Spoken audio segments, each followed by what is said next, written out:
ఓం శ్రీకృష్ణ పరబ్రహ్మణే నమ. నిన్నటి పారాయణంలో ఉత్తర తన గర్భంలోని పిండాన్ని ఎవరో ఏదో చేస్తున్నారు అనే ఉద్దేశంతో కృష్ణ పరమాత్మని ప్రార్థించడం వరకు తెలుసుకున్నాం. ఉత్తర పాండవుల కుమారుడైన అభిమన్యుని భార్య, అనగా పాండవుల కోడలు. కాబట్టి ఉత్తర పాండవుల తర్వాత తరంలోనిది. కానీ ఈశ్వరానుగ్రహం, ఇంటి రక్షణ, వంశము నిలబడడం అనేది ఇంటికి వచ్చిన కోడల భక్తి యందు ఉంటుంది. కోడలు తీసుకొచ్చే కట్నం, కోడలు వెనకాతలవుతున్న పరివారం, కోడలికి వచ్చే ఇంగ్లీషు, కోడలికి ఉన్న సీరియల్ పరిజ్ఞానం, ఈ కోడలికి ఉన్న టీవీ పరిజ్ఞానం చూసి కోడల్ని ఇంటికి తెచ్చుకుంటే ఆ తర్వాత అత్తకి కోడలికి సరిపడక వీధిలోకి వచ్చి అల్లరిపడవలసిన పరిస్థితులు ఏర్పడతాయి.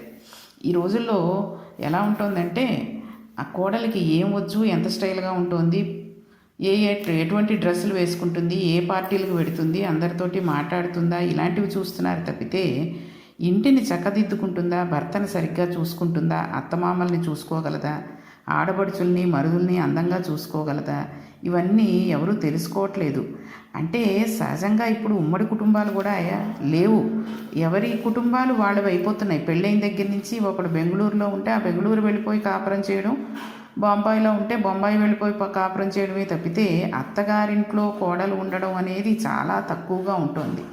కాబట్టి అసలు అత్తగారిళ్లలో కోడళ్ళు ఎలా ఉండాలి అన్నది ఆ తల్లిదండ్రులు చెప్పట్లేదు, వీళ్ళు ఉండట్లేదు. వచ్చిన 4 రోజులు వాళ్ళని ఒక చుట్టాలలాగా, ఒక అతిథుల్లాగా ఈ అత్తమామలు చూసుకోవడమే సరిపోతుంది. వాళ్ళకి కావాల్సిన వండి పెట్టడం, తినడం, ఏమేమి తింటారో అవన్నీ పట్టుకెళ్ళేందుకు రెడీ చేయడం, పట్టుకుపోవడం, అంతే. మళ్ళీ వచ్చాము అంటే ఏం తిందామా, ఇక్కడికి వచ్చి ఏమి చేయించుకు పట్టుకెడదామా అని చూసుకుంటున్నారు తప్పితే వాళ్ళని ఎలా చూసుకోవాలి, అత్తగారిని మామగారిని ఎలా చూసుకోవాలి, ఇంటి పద్ధతులు ఏంటి, ఇంటి పూజా గది ఎలా ఉంచాలి, ఇంట్లో వస్తువులు ఎలా పెట్టాలి, మామగారికి ఏది వండి పెట్టాలి, అత్తగారికి ఏది ఇష్టమో అది ఏది వండి పెడదాము అనేది ఈరోజు కోడలికి లేవు. అయితే ఈ కోడలు ఇంటి పూజా మందిరాన్ని నిలబెట్టుకోగలదా అని ఆలోచించుకోవాలి మనం కూడా. అంతేగాని వాళ్ళకి ఏం వస్తుంది, రేపొద్దున ఈవిడ ఒకతే అమ్మాయి కాబట్టి మొత్తం అంతా ఈవిడికే వస్తుందా, లేకపోతే ఇంకెవరికైనా ఇస్తారా, ఇలాంటివన్నీ ఆలోచించకూడదు. కోడలికి మనం ఇవ్వగలిగిన ఆస్తి అసలు చెప్పాలంటే మన పూజా మందిరమే. దీనిని పరంపరానుగతంగా నడపగలిగిన సంస్కారం ఆమె పుట్టింటి యందు పెంపొందించుకుని వస్తోందా లేదా అని ఆలోచించాలి. సాత్విక బుద్ధితో ప్రవర్తిస్తుందా అని చూడాలి. మంచి మర్యాదలతో నిలబడుతుందా అని చూడాలి. ఎందుకంటే మన ఇంటికి రేపొద్దున ఎవరో అత్తగారి స్నేహితులు, మామగారి స్నేహితులు వస్తే వాళ్ళని కూర్చోమని కూడా అనకుండా తను వెళ్ళిపోయి లోపల గదిలో తలుపేసుకుని సెల్ ఫోన్ చూసుకుంటూనో లేకపోతే వాళ్ళ తల్లిదండ్రులతో మాట్లాడుకుంటూనో కూర్చుందనుకోండి, ఈ అత్తగారి మామగారి పరువు వాళ్ళ ముందు పోతుంది. మనం ఎంత గొప్పగా చెప్పుకున్నా వాళ్ళ ముందు మన పరువు పోతూ ఉంటుంది. కాబట్టి వచ్చిన చుట్టాన్ని మామగారికే మర్యాద ఇవ్వనిది మామగారి స్నేహితురాలకి ఏమిస్తుంది, అత్తగారి స్నేహితులకి ఏమిస్తుంది. కాబట్టి ఇవన్నీ కూడా పుట్టింటి వాళ్ళు చెప్పి పంపించాలి, ఇలా ఇలా ఉండాలి అని. అంతేగాని ఎవరైనా వస్తే చెయ్యకు, నువ్వు చెయ్యలేవు, నీకు నీరసం వచ్చేస్తుంది, వాళ్ళే చూసుకుంటారు, ఇలాంటివి చెప్పకూడదు. ఎందుకంటే ఎవరికైనా మంచి పేరు వచ్చిందంటే మీ తల్లిదండ్రులు అలా పెంచారు కాబట్టి అంత మంచి పేరు తెచ్చుకున్నాం అంటారు. చెయ్యలేదనుకోండి, మీ పుట్టింట్లో ఏం నేర్పలేదా అంటారు. కాబట్టి పుట్టింట్లో వాళ్ళు చెప్పినా చెప్పకపోయినా ఈ పిల్ల చక్కగా తెలుసుకుని ఆ పుట్టింటి వాళ్ళ పేరును నిలబెట్టేటట్టుగా ఉండాలి. ఇక ఇక్కడ కథలోకి వస్తే ఉత్తర కృష్ణుని పాదముల మీద పడింది. ఇక్కడ పోతన గారు పరమాత్మను అచ్యుతుడు అన్నారు. ఏ పరిస్థితులలోనూ ఏ కాలాలలోనూ కూడా తన స్థానం నుండి భ్రంశము పొందని వాడిని అచ్యుతుడు అంటారు. భా అన్నది కాంతి, జ్ఞానము అని ప్రాణుల హృదయాల్లో ఉన్న భావనలను అర్థం చేసుకోగలిగిన వాడు. ఇంతమంది మామగారులు ఇక్కడ ఉన్నా రక్షించడం అనేది ఆయన నుంచే రావాలి. వీళ్ళు రక్షించినా ఆ రక్షణ శక్తి ఈయన నుండే అక్కడికి వెళ్ళి ఇక్కడికి వస్తుంది. స్వామి సూక్ష్మరూపుడు. బడ్లగింజను పట్టుకొని కొద్దిగా చీరితే మొన ఎంత ఉంటుందో అంత చిన్నగా ప్రకాశిస్తూ ఉంటాడు. అచ్యుతుడు అంగుష్ట మాత్రుడు అయిపోయాడు. ఇక్కడ బయట రథం దగ్గర నిలబడ్డాడు, అక్కడ ఉత్తర గర్భంలోకి వెళ్ళిపోయాడు. బొటనవేలంత వాడై ఉన్నాడు. పట్టుపీతాంబరం కట్టుకున్నాడు. చతుర్భుజుడయ్యాడు. చేతిలో చక్రం పట్టుకున్నాడు. ఒక చేతితో గదను తిప్పుతున్నాడు. ఇలా గదను తిప్పుతున్నవాడు బొటనవేలంత ఉన్నాడు. కడుపులో పడుకున్న పిండం అగ్నిహోత్రం వచ్చేసింది, నన్ను ఇది కాల్చేస్తుంది, నన్ను రక్షించేవాడు ఎవడు, నేను గర్భంలో ఉన్నాను, నేను మొరపెడితే ఎవరికి వినబడుతుంది అని ఏడుస్తోంది. ఈయన ఆ పిండమునకు ఎదురు వచ్చాడు. ఉత్తర గర్భంలోని పిండము సంహరించబడాలని అశ్వత్థామ బ్రహ్మాస్త్రమును వేసేశాడు. అది లోపల ఉన్న పిండం దగ్గరికి వచ్చేస్తోంది. ఇప్పుడు కృష్ణ పరమాత్మ ఉత్తర గర్భం నందు పెరుగుతున్నటువంటి పిండము ముందు భాగం నందు అంగుష్టమాత్రుడై నిలబడ్డాడు. గదను తిప్పుతున్నాడు. చక్రహస్తుడై వైష్ణవమాయను ప్రకటించాడు. ఉత్తర గర్భంలో ఒక్కసారి తన తేజస్సును చూపించాడు. ఆ తేజస్సు పిండమునకు తప్ప మరెవ్వరికీ కనబడడం లేదు. ఉత్తరికి కానీ, పాండవులకి కానీ, లోకానికి కానీ కనబడడం లేదు. స్వామి ఈ లీలను అమ్మ కడుపులో ప్రదర్శిస్తున్నాడు. తాను బయట అలా నిలబడి ఉన్నాడు. పాండవులు, కౌరవులు అందరూ కురు సంతానమే. పాండవుల వంశం నిలబడడం కోసమని తాను పిండమునకు ఎదురు వెళ్ళి నిలబడి బ్రహ్మగారి అస్త్రము నుండి వచ్చినటువంటి తేజస్సుని తన తేజస్సులో కలిపేసుకుని చాలా ఉల్లాసంగా, సంతోషంగా పిల్లవాడిని ఇంకా చూస్తే వాడు ఇంకా సరిగా అమరని 2 చేతులతో ఎంత అందగాడిరా, బొటనవేలంత ఉన్నాడు. పట్టుపీతాంబరం కట్టుకుని గద తిప్పుతూ చక్రహస్తుడై మా అమ్మ కడుపులోకి వచ్చి అంతటి అగ్నిహోత్రమును తాగేసి నన్ను రక్షించాడా అని స్తోత్రం చేయడం చేతకాని పిండము కనురెప్పులు పైకెత్తి చీకట్లో చూస్తుండగా అంతర్ధానం అయిపోయాడు. అశ్వత్థామ చేత విడవబడిన బ్రహ్మాస్త్రం నుండి పైకి వచ్చిన అగ్నిహోత్ర జ్వాలను తాను తీసుకుని బయటికి వెళ్ళిపోయాడు. అలా సూతుడు చెప్పి అన్నాడు, ఈ మాట చిత్రంగా ఉందా, అలా ఎలా పుచ్చుకుంటాడు అని అనుకుంటున్నారా? మీకు నేను మొదటే చెప్పాను, స్వామి 22 అవతారములలో ఆవిర్భవించారు. ఇవి అన్ని శాశ్వత స్వరూపుడైన నారాయణులోంచి వచ్చినవే. నారాయణుని నాభికమలంలోంచి బ్రహ్మగారు వచ్చారు. అందులోంచి పుట్టిన తేజస్సుని ఎందులోంచి వచ్చాడో అందులోని వాడు పుచ్చేసుకోవడం పెద్ద గొప్ప కాదు. ఈ విధంగా తేజస్సు పుచ్చుకున్నవాడు పరమాత్మ ఒక్కడే. అందుకని ఆ తేజస్సును తనలోకి తీసుకుని వెళ్ళిపోయాడు. ఈ పనిని పాండవులు చేయలేరు, కృష్ణుడు చేశాడు. ఇప్పుడు మనం జరిగిన సంఘటనను అనుసంధానం చేసుకోవాలి. ద్రోణాచార్యుల వారి కుమారుడైన అశ్వత్థామను రథం మీద నుంచి దింపగానే వానిని చంపి వేయవలసిందని కృష్ణుడు సలహా ఇచ్చాడు.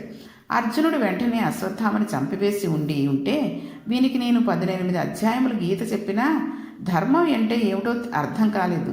కాబట్టి నేను ఉత్తర గర్భంలో ఉన్న పిండను రక్షించిన అవసరం లేదు అని అనుకుని ఉండేవాడు. తను చెప్పినా అర్జునుడు అశ్వత్థామని చంపలేదు. అతడు బ్రాహ్మణుడు, గురుపుత్రుడు, అతనిని చంపుట ధర్మం కాదు అని తదుపరి భావించి అతనిని వదిలిపెట్టేశాడు. ద్రౌపది కూడా వదిలిపెట్టేసింది. ఈ ధర్మమును కృష్ణుడు తన దృష్టిలో పెట్టుకున్నాడు. ధర్మో రక్షతి రక్షితః, ధర్మమే ఈశ్వరుడు. ధర్మమును పాటించిన వాడిని తాను రక్షించాలి. ఇప్పుడు ఎవడూ రక్షించలేని రీతిలో రక్షించాడు. ఇటువంటి రక్షణ ఒక్క ఈశ్వరుడు మాత్రమే చేయగలడు, కృష్ణుడు మాత్రమే చేయగలడు. అటువంటి కృష్ణ పరమాత్మని నమ్ముకున్న వాడికి తన కోరికలు తీరదన్న అనుమానం పెట్టుకోనవసరం లేదు. అలా అనుమానం పెట్టుకున్న వాడిని మార్చగలిగిన వాడు ప్రపంచంలోనే లేడు.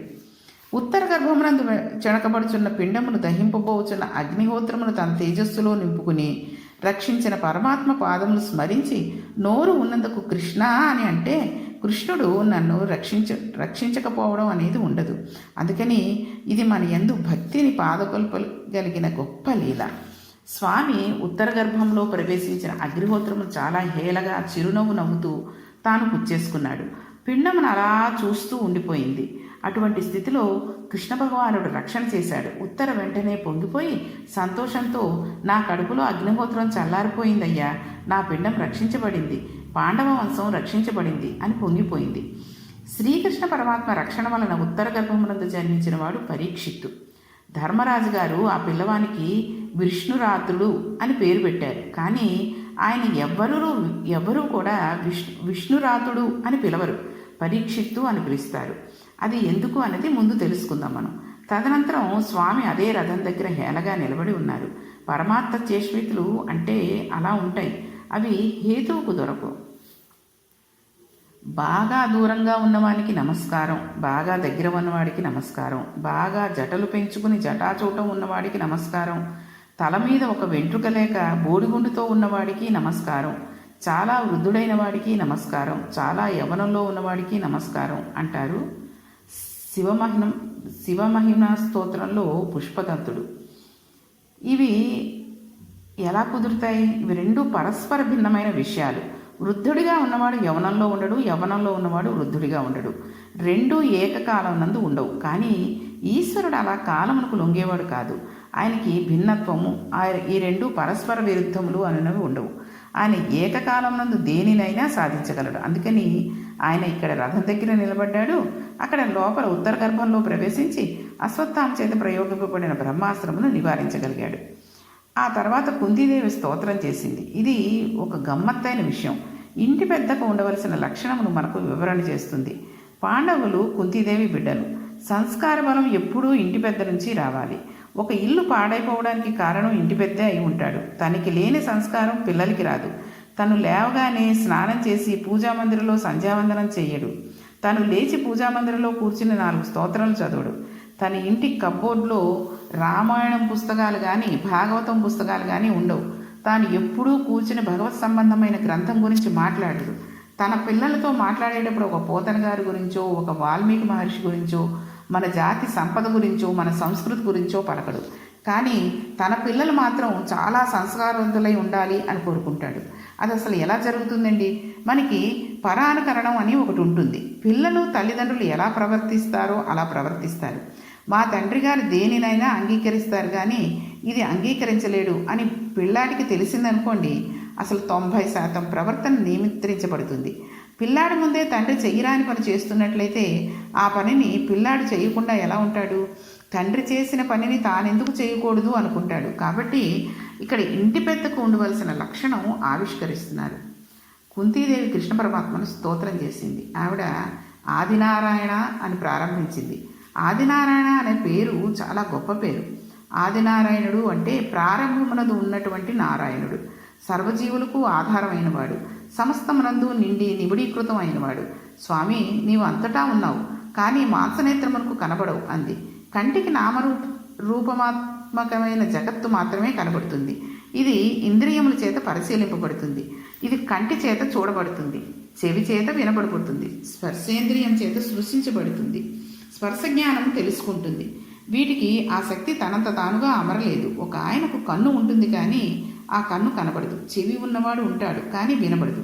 చెవిటి వారికి చెవి ఉండకూడదా? ఉండకుండా ఉండదు. చెవి ఉంటుంది, కానీ ఆ చెవికి వినికిడి శక్తి ఉండదు. అంధుడైన వాడికి కన్ను లేకుండా ఉండాలనేమీ లేదు. కళ్ళు ఉంటాయి, కానీ కన్నులకు చూసే శక్తి ఉండదు.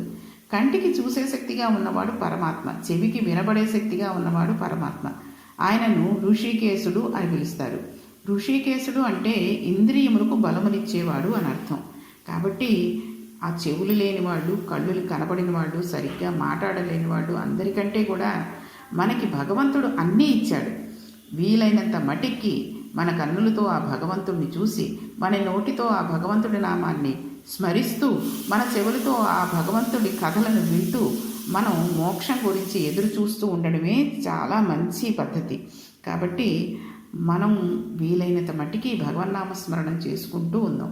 ఇక ఆ తర్వాత కుంతీదేవి ప్రార్థించిన తర్వాత అసలు ఎలా ఉంటుంది, ఆ తర్వాత ఏమైంది అనే విషయాన్ని మనం రేపటి పారాయణలో తెలుసుకుందాం. శ్రీకృష్ణ పరమాత్మనే నమః.